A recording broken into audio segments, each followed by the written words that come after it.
नमस्कार, मैं हूं आपके साथ अंजना शर्मा और आप देख रहे हैं वर्तमान युग। तो आइए शुरुआत करते हैं आज की खास खबर से। नागपुर, रामटेक, भंडारा, गोंदिया, चंद्रपुर समेत 5 सीटों पर नामांकन आज। जाने नितिन गडकरी और कौन मैदान में। लोकसभा चुनाव 2024 का बिगुल बजने के बाद पहले चरण के चुनाव के लिए 20 मार्च से नामांकन भी शुरू हो गया है। चुनाव आयोग बुधवार को नोटिफिकेशन जारी करेगा। इसी के साथ चुनाव की प्रक्रिया शुरू हो जाएगी। उम्मीदवार अपने लोकसभा सीट के लिए नामांकन कर सकेंगे। महाराष्ट्र में पहले चरण में विदर्भ की 5 प्रमुख सीटों के लिए चुनाव होंगे। इसमें रामटेक, भंडारा, गोंदिया, गढ़चिरौली, चिमूर, चंद्रपुर और नागपुर की वीआईपी सीट शामिल है। इन सीटों पर 20 अप्रैल को मतदान होगा। 5 में से 3 सीट भंडारा, गोंदिया, गढ़चिरौली, चिमूर और चंद्रपुर सीट को नक्सल प्रभावित माना जाता है। यहाँ चुनाव कराना चुनाव आयोग के अलावा सुरक्षा एजेंसियों के सामने बड़ी चुनौती है।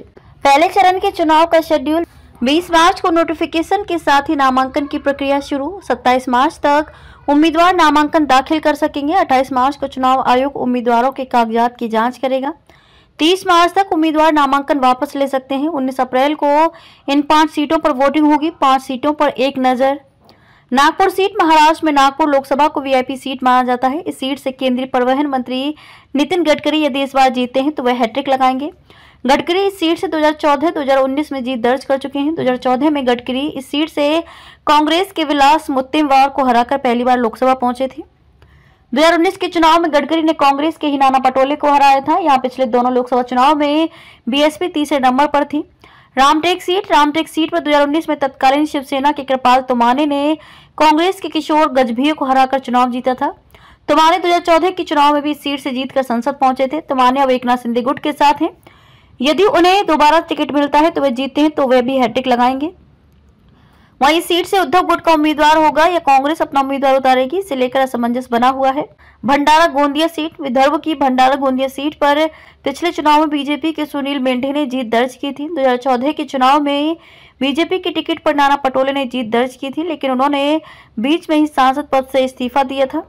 इसके कारण 2018 में सीट पर उपचुनाव हुआ, जिसमें एनसीपी के मधुकर राव कुकड़े ने जीत हासिल की थी। 2019 के चुनाव में मेंढे ने एनसीपी के नाना पंचबुढ़े को हराया था। इस सीट पर अब तक किसी पार्टी ने उम्मीदवार घोषित नहीं किया है। गढ़चिरौली चिमूर सीट। इस सीट पर 2014-2019 के चुनाव में बीजेपी के अशोक नेते ने जीत दर्ज की थी। पिछले चुनाव में नेते ने कांग्रेस की नामदेव उसेंडी को हराया था। इस सीट पर अब तक किसी पार्टी ने अपना उम्मीदवार अब तक घोषित नहीं किया है। यदि बीजेपी नेता को टिकट देती है और वह जीतते हैं तो विदर्भ की 5 में से 3 सीटों पर उम्मीदवारों की हैट्रिक हो सकती है।